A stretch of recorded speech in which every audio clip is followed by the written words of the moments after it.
یہاں دیکھیے بات کیا کہی جا رہی ہے. بات یہ کہی جا رہی ہے کہ رسول ایمان لایا ہے اس پر جو اس کے رب کی طرف سے اس پر نازل ہوا ہے، والمومنون اور مومنین بھی. ہمیں یہ بات نبی کریم صلی اللہ علیہ وسلم کی اسوے سے ملتی ہے کہ آپ نے کبھی لوگوں سے یہ نہیں کہا کہ اللہ کا یہ حکم ہے تم یہ کام کرو اور میرے لیے یہ بات نہیں ہے. یعنی اللہ کے رسول نے کہا نماز پڑھو، میں بھی جیسے پڑھتا ہوں ایسے تم بھی پڑھو. یعنی کبھی آپ نے یہ نہیں کہا بھئی یہ تو تمہارے لیے تمہیں پڑھنا چاہیے، میں تو اللہ کا رسول ہوں. یعنی کوئی معاملہ شریعت کا ایسا نہیں ہے کہ جس کے معاملے میں اللہ کے رسول نے یہ کہا ہو یہ تمہیں کرنا چاہیے، میرے کرنے کے لیے کام نہیں.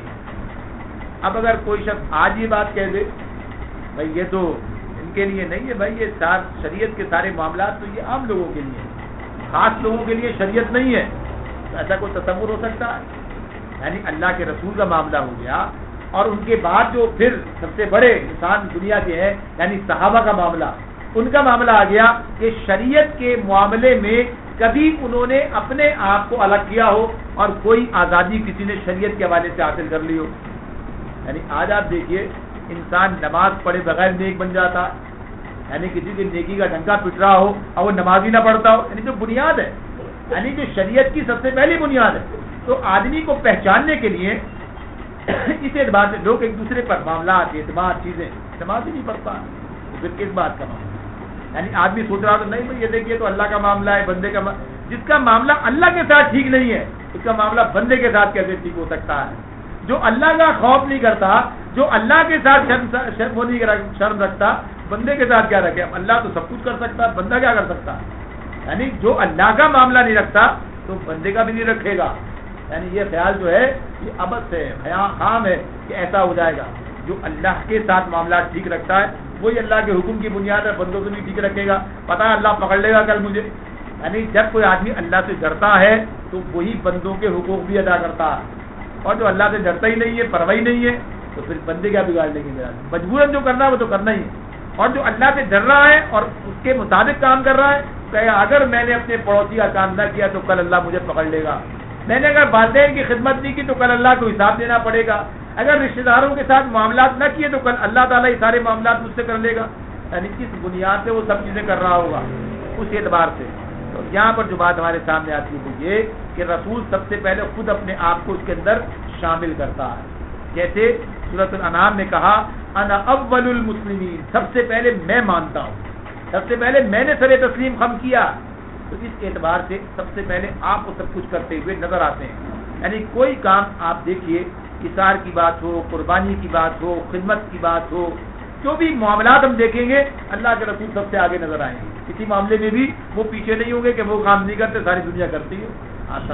ہاں یہ فرق ہو سکتا ہے یعنی آپ کے کام کی نوعیت کے اعتبار سے.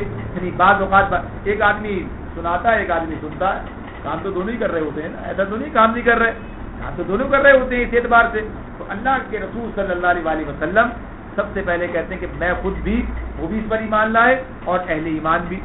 کل آمن باللہ و ملائکتہ و کتبہ و رسلہ، یہ سب کے سب، کون؟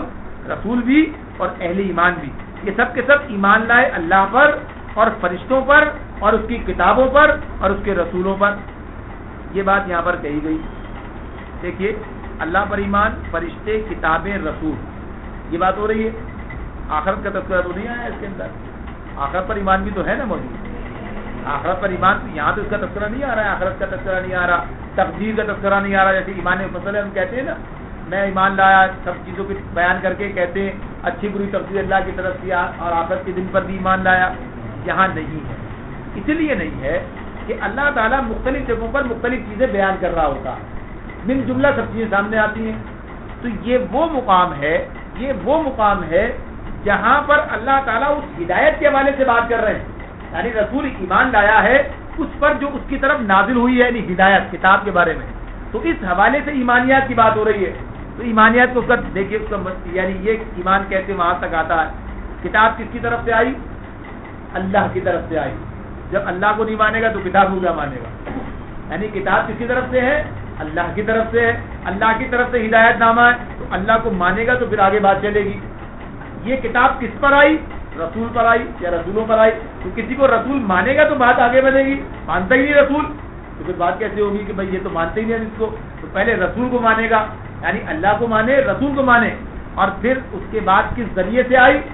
یہ تو نہیں کہتا اللہ نے مجھے دے گئے تھے یا میں گیا تھا, فرشتوں کے ذریعے سے آئی, فرشتوں کے ذریعے سے آئی, اور کتاب تو ہے ہی کتاب.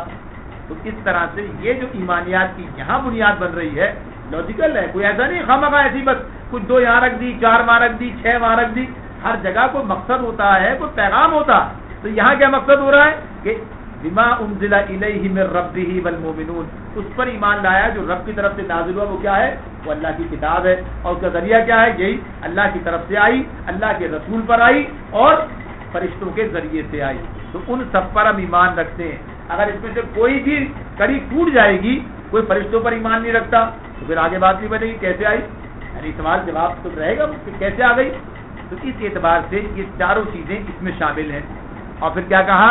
لا نفرق بین احد من رسلی, ہم کسی رسولوں کے درمیان کوئی تفریق نہیں کرتے.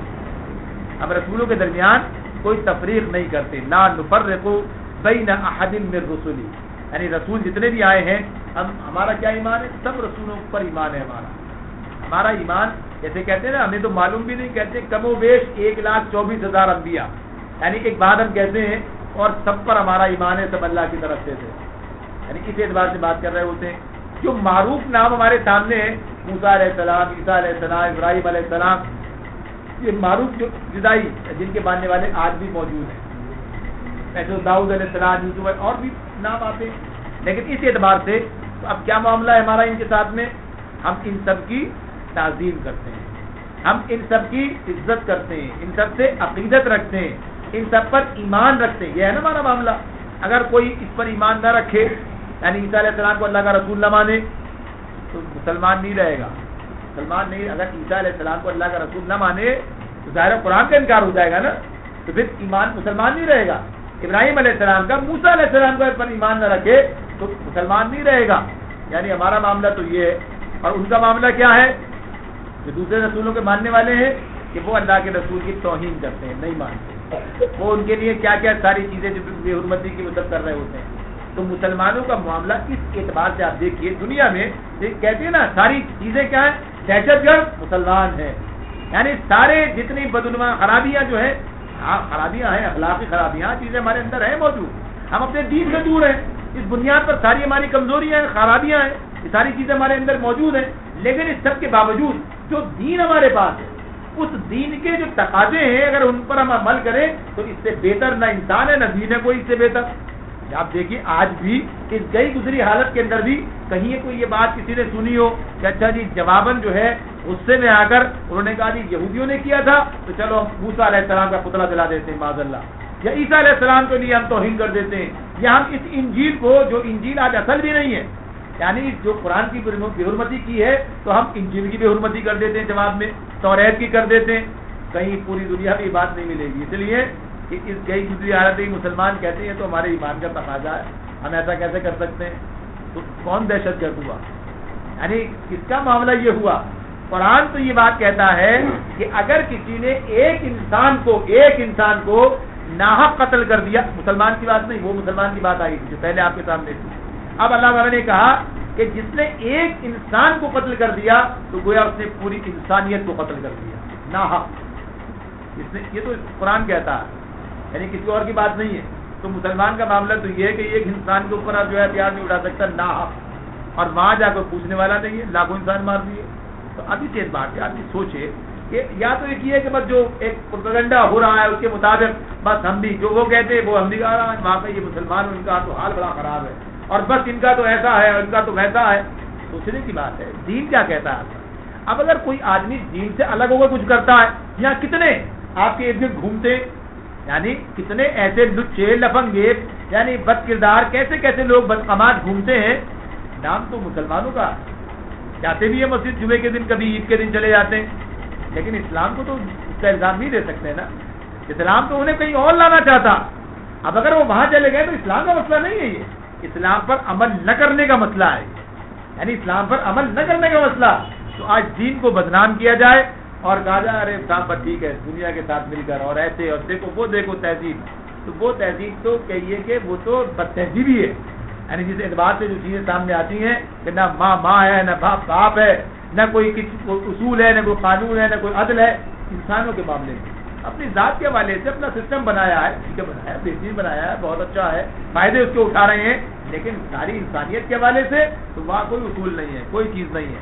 تو اللہ تعالیٰ کہتے ہیں کہ یہ تو مسلمانوں کا معاملہ ہے کہ یہ کسی رسول کے معاملے میں کوئی کمی بیشی نہیں، کسی کا کے بارے میں کسی کی توہین کریں گے، کسی کو اوپر کر دیں گے، یہ سب اللہ مرتبے اللہ نے دی، اللہ ہی ہے جو مرتبے اوپر جس کو جتنے چاہے دے. ہم سب کو مانتے، سب کی عزت کرتے، سب کے ساتھ جو ہے احترام کا معاملہ کرتے ہیں، یہ ہمارا معاملہ ہے. محمد رسول اللہ کے پیروکار ہیں، ان کی شریعت پر عمل کرنا ہماری ذمہ داری ہے، وہی ہمارے پاس موجود ہے. اس اعتبار سے باقی سب کا نام بھی عزت سے لیتے ہیں. تو اس طرح سے لا نفرق بین احد من رسلی، ہم کسی بھی رسول کے معاملے میں یہ تفریق نہیں ہے.